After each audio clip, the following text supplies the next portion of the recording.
Good morning all my dear student. Gurukul coaching centre के YouTube channel में मैं रवि मिश्रा आप सभी का स्वागत करता हूं। आज हम लोग एक्सरसाइज 13.1 के क्वेश्चन को देखेंगे। अगर आप चैनल पे नए हैं तो चैनल को सब्सक्राइब करें, वीडियो को लाइक करें और अपने दोस्तों को शेयर करें। तो चलिए देखते हैं हम क्वेश्चन नंबर 1 को। क्वेश्चन नंबर 1 है, दो घनों जिनमें से प्रत्येक का आयतन 64 सेंटीमीटर क्यूब है। दो घन है बाबू, ये घन यह है, एक घन यह है के संलग्न फलकों को मिलाकर, संलग्न माने जो फलक जिससे मिलने वाला है उसको मिला करके क्या किया गया, एक ठोस बनाया गया। एक घनी और एक घनी, दोनों घन को मिला करके क्या किया गया, एक ठोस बना दिया गया है। इससे प्राप्त घनाभ, अब देखिए तो यह क्या बन गया बाबू, ये घनाभ बन गया। दोनों को जब एक साथ मिला दिया तो क्या बन गया, घनाभ। इस घनाभ का पृष्ठीय क्षेत्रफल ज्ञात कीजिए। तो हम लोग क्या बोले थे, अगर पृष्ठीय क्षेत्रफल बोले, अगर उसमें वक्र का चर्चा न करें तो हम क्या समझेंगे, संपूर्ण समझेंगे। यानी इसका संपूर्ण पृष्ठीय क्षेत्रफल ज्ञात करेंगे। तो जब ये दोनों बाबू एक साथ मिला तो यह क्या हो गया, यह एल हो गया है, यह बी हो गया और यह क्या हो गया बाबू, एच। तो देखिए बी नहीं बदला, एच नहीं बदला। ए जितना आएगा भुजा, जितना बी उतना ही होगा और एच उतना ही होगा, लेकिन एल क्या होगा, तो यह भुजा और यह भुजा दोनों जब जोड़ेंगे तब हमें एल का मान प्राप्त होगा। तो सबसे पहले क्या करना पड़ेगा, यह घन के भुजा हमें ज्ञात करना पड़ेगा जो आयतन दिया है उससे। ठीक है, तो लिखेंगे, हल करेंगे बाबू। तो ये घन का आयतन, घन का आयतन ध्यान दीजिए बाबू, घन का आयतन का कितना दिया है, 64 सेंटीमीटर क्यूब। घन का आयतन का सूत्र क्या होता है, ये क्यू बराबर हो गया 64 सेंटीमीटर क्यूब। तो ये बराबर क्या हो गया, घन इधर आके क्या होता है बाबू, घनमूल हो जाता है। पावर 3 इधर आके घन है, इधर घनमूल हो जाएगा 64 सेंटीमीटर क्यूब। घनमूल जैसे वर्गमूल में जोड़ा में से संख्या एक बार निकलता है, तो घनमूल में से 3 में से एक बार निकलता है।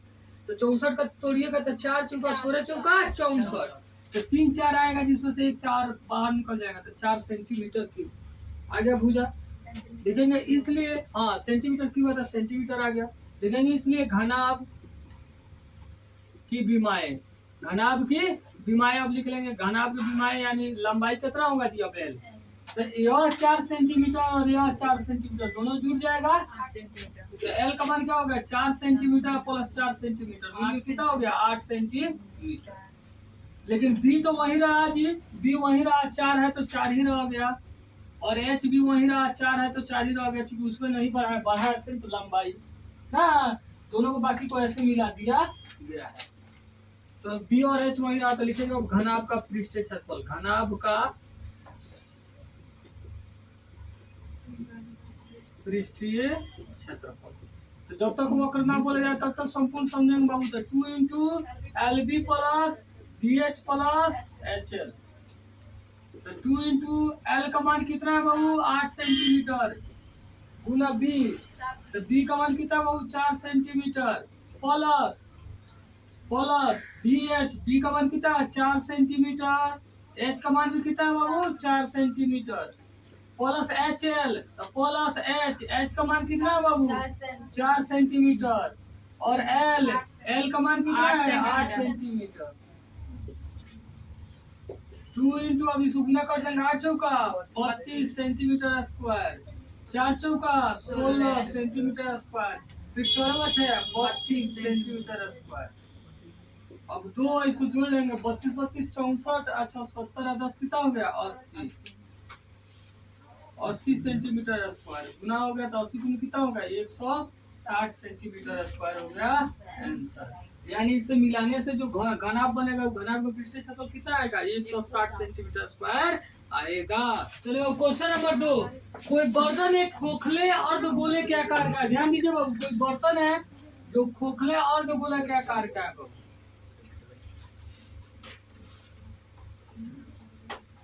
अर्धगोले के आकार का है।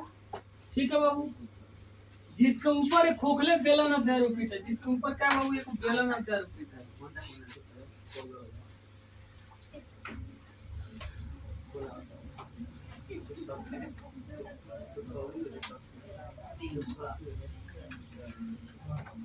इसके ऊपर बाबू एक बेलन अध्यारोपित है, एक बेलन अध्यारोपित है। ठीक, अर्धगोले का व्यास 14 सेंटीमीटर है। तो बाबू देखिए, जब इसके ऊपर बेलन अध्यारोपित है बाबू, जितना अर्धगोला का व्यास होगा उतना ही क्या होगा, बेलन का भी व्यास होगा। कितना सेंटीमीटर है बाबू, 14 सेंटीमीटर। ठीक है, फिर दिया है इस पात्र की यानी बर्तन की कुल ऊंचाई, मतलब यहाँ से लेकर के बाबू ऊंचाई यहाँ से लेकर के और यहाँ तक लास्ट यहाँ तक का ऊंचाई कितना है 13 सेंटीमीटर। तो बोला है इस बर्तन का आंतरिक व पृष्ठीय क्षेत्रफल क्या है। क्या ध्यान दीजिए जो ऊंचाई है बाबू इसमें बेलन का भी ऊंचाई है और ये त्रिज्या भी इसके साथ है ना, त्रिज्या भी है। तो बेलन का ऊंचाई निकालने के लिए क्या करेंगे, तो अर्धगोला का त्रिज्या इसमें से टोटल ऊंचाई में से घटा देंगे तो क्या निकल जाएगा, बेलन की ऊंचाई निकल जाएगा। क्योंकि अब ऊंचाई पूरा कैसे बना है, तो बेलन का ऊंचाई है प्लस अर्धगोला का जो त्रिज्या है वही टोटल यहाँ पे ऊंचाई है। तो क्या करेंगे, कुल ऊंचाई में से बेलन का त्रिज्या घटा लेंगे तो क्या निकल जाएगा, बेलन की ऊंचाई ज्ञात हो जाएगा। कुल ऊंचाई में से गोला का सॉरी अर्धगोला की जब त्रिज्या निकालेंगे तो क्या निकल जाएगा, बेलन की ऊंचाई। यहाँ हल करेंगे तो लिखेंगे बाबू अर्धगोला का व्यास d बराबर 14 सेंटीमीटर लिख लेंगे, इसलिए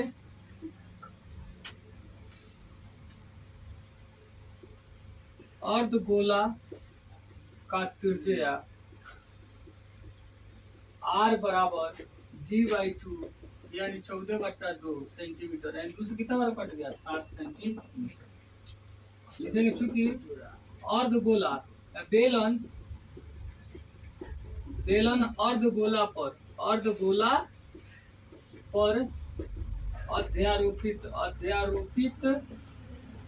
है, इसलिए बेलन का भी त्रिज्या कितना होगा बाबू, बेलन का त्रिज्या बराबर क्या हो जाएगा, अर्धगोला का त्रिज्या, अर्धगोला का त्रिज्या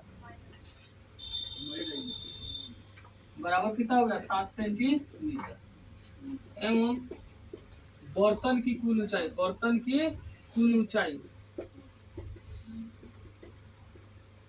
इसको बड़ा वाला ऐसे दिखा रहा हूँ कितना 13 सेंटीमीटर, ठीक है लिखेंगे। इसलिए बेलन की ऊंचाई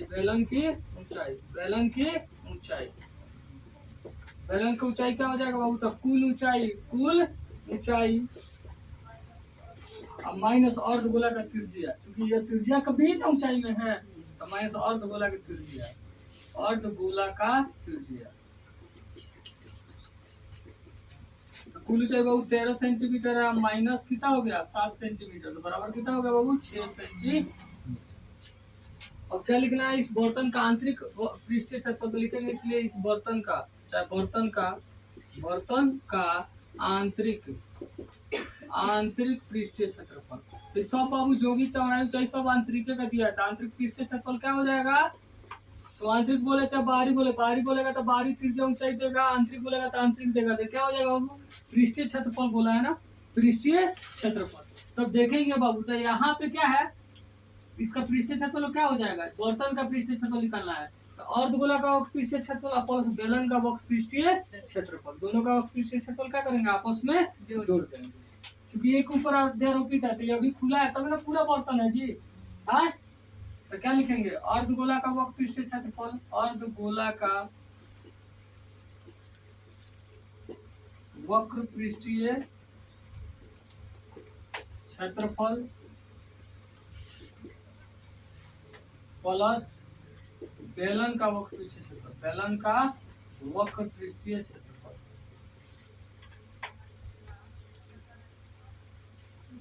अर्धगोला क्या होगा 2πr स्क्वायर प्लस 2πrh, अब 2πr कॉमन ले लेंगे तो क्या बचेगा जी r plus h, 2πr common ले लेंगे तो क्या बच गया r प्लस h, तो हमारा 2 गुना पाई का मान 22/7, r का मान है 7 सेंटीमीटर, r प्लस h यानी 7 सेंटीमीटर प्लस h, बेलन का h कितना आ गया जी, बेलन की ऊंचाई यानी छोटा h का मान कितना आ गया 6 सेंटीमीटर, 7 से 7 कट गया 22 दूनी 44 सेंटीमीटर, 6 7 13 सेंटीमीटर, गुना कर लेंगे 13 चौका 52 का 2, हाथ लगा 5, 13 चौका 52 है 2, 52 5 57, 572 सेंटीमीटर स्क्वायर हो गया बर्तन का आंतरिक पृष्ठीय क्षेत्र, ठीक है। ये समझिए कि बर्तन क्या था बाबू, तो एक के ऊपर खोखला बोला गया था यानी खाली है, इसलिए इसका संपूर्ण निकाल के क्या निकाले, वक्र खाली है तो खाली अंदर का क्षेत्रफल निकालिए, तो खाली इतना क्षेत्रफल क्या होगा वक्र पृष्ठीय क्षेत्रफल, अब बेलन भी खाली अंदर का बताना है, ऊपर का ढक्कन चाहे नीचे का नहीं बताना है, खाली अंदर का बताना है, तो उसका भी वर्क पीस है छत पर। दोनों का वर्क पीस छत पर फॉर्मूला लिख दिए। कॉमन लेने वाला था तो ले लिए, नहीं लेने वाला रहता तो दोनों का अलग अलग मान रख के निकालते और जोड़ देते। ठीक है, हमारा आंसर आ गया 572 सेंटीमीटर स्क्वायर। चलिए बाबू क्वेश्चन नंबर 3 है, एक खिलौना त्रिज्या 3.5 सेंटीमीटर वाले एक शंकु के आकार का है जो उसी त्रिज्या वाले एक अर्धगोला पर अध्यारोपित है। अर्धगोला पर अध्यारोपित है बाबू, अर्धगोला हो गया बाबू।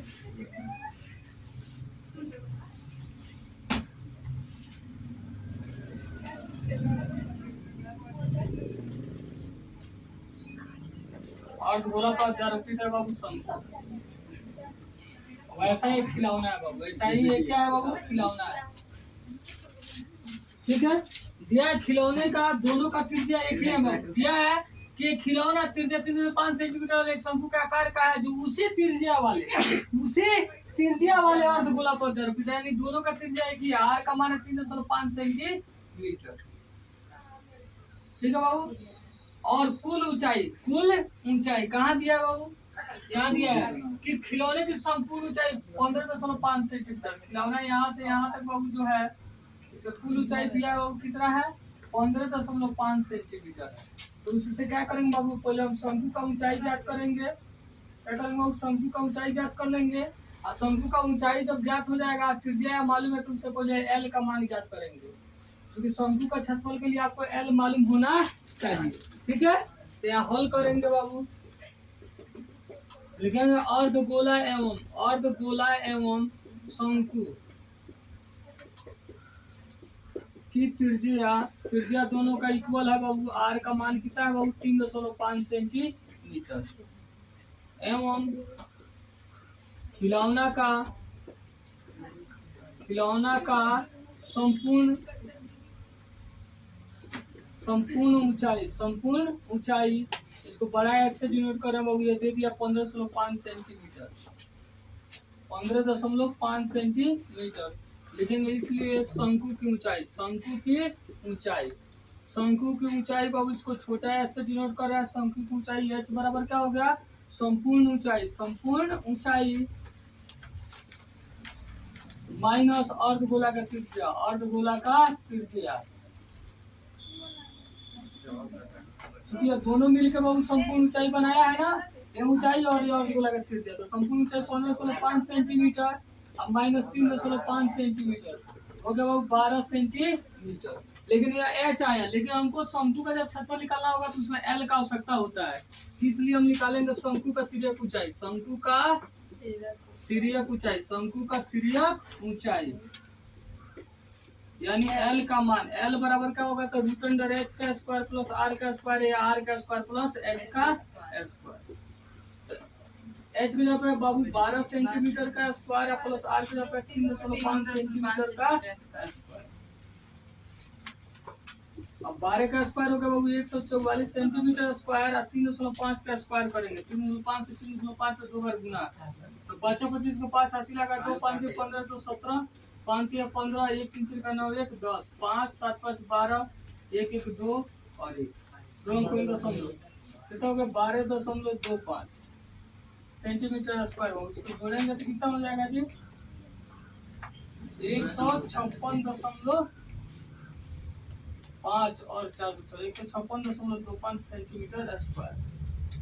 इसका वर्गमूल निकालेंगे बाबू 156.25 कितना आएगा जी, 156.25 का वर्गमूल निकालिए तो जोड़ा लगाइए, एक एकम एक आया कट गया, और 2 हुआ 5 6 हुआ 2 देंगे तो यहाँ भी 2 देंगे, 2 हो जाएगा 44, घटाएंगे कितना जगह 12 2 5 आएगा, ये हो गया 4, ये हो गया 2 5 आएगा, फिर 5 देंगे, 5 25 80 लगा 2 5 22 80 5 10 12 कट गया ना जी, एन 12.5 कितना आ गया वो 12.5 सेंटीमीटर।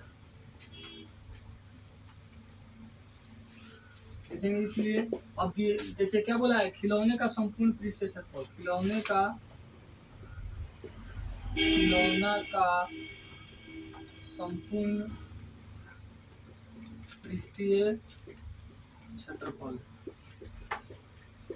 खिलौना का संपूर्ण बोला है, इसका मतलब आप अर्ध गोला शंकु का संपूर्ण नहीं समझिएगा। देखिएगा इस संपूर्ण बना कैसे है। तो कैसे बना है, तो इसका वक्र पृष्ठ मिला है और इसका वक्र पृष्ठ मिला है, दोनों का वक्र पृष्ठ मिलकर तब पूरा खिलौना बना हुआ है। तो दोनों का वक्र पृष्ठ क्षेत्रफल को जोड़ेंगे, ना कि खिलौना का संपूर्ण पढ़कर दोनों का संपूर्ण जोड़ दीजिए, क्योंकि यह तो दोनों में कॉमन है ना और अंदर बंद है।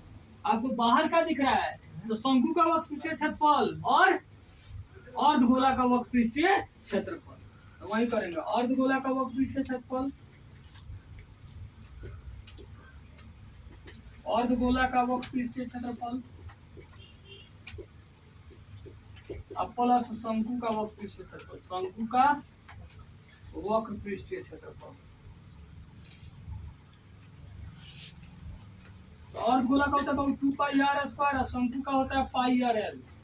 यहाँ भी पाई आर हम कॉमन ले सकते हैं, तो क्या बचेगा 2r plus L, 2r plus L. Pi R निकल गया था 2 और इसमें का आर, और यहाँ से पाई और आर निकल गया था एल। पाई का मान 22/7, आर का मान हो गया 3.5 सेंटीमीटर और 2 इंटू आर का मान है 3.5 सेंटीमीटर प्लस एल का मान है 12.5 सेंटीमीटर। अब यहाँ 7 बचे 35, एक अंक पहले दशमलव, एक अंक पहले दशमलव, 22 बचे 110, एक अंक पहले दशमलव, एक अंक पहले दशमलव, CN एक गुना हो जाएगा 7.0, 35 गुनी 70, एक अंक पहले दशमलव, एक अंक पहले दशमलव प्लस 12.5 सेंटीमीटर। 11.0 नहीं 11 सेंटीमीटर, इसको जोड़ देंगे कितना हो जाएगा बाबू 19.5 सेंटीमीटर। अब गुना कर देंगे 19.5 में 11 से 195 और 195, 5 हो गया, 9 5 14, 8 लगा 1, 9 1 10, 9 1 10 हो जाएगा बाबू, 10 है 1 11, 1 1 2, यहाँ एक अंक पहले दशमलव तो एक अंक पहले दशमलव, गुना कर देंगे 214.5 सेंटीमीटर स्क्वायर हमारा आंसर हो जाएगा। इस तरह खिलौना का संपूर्ण पृष्ठीय क्षेत्रफल कितना आ गया बाबू 214.5 सेंटीमीटर स्क्वायर आ गया। ठीक है, इस तरह हम लोग बाबू क्या हुआ क्वेश्चन नंबर 3 तक क्वेश्चन को देख लिए। इसके आगे क्वेश्चन हम लोग अगले क्लास में देखेंगे। अगर आप चैनल पर नए हैं तो चैनल को सब्सक्राइब करें, वीडियो को लाइक करें और अपने दोस्तों को शेयर करें। वीडियो को अंत तक देखने के लिए बहुत बहुत धन्यवाद।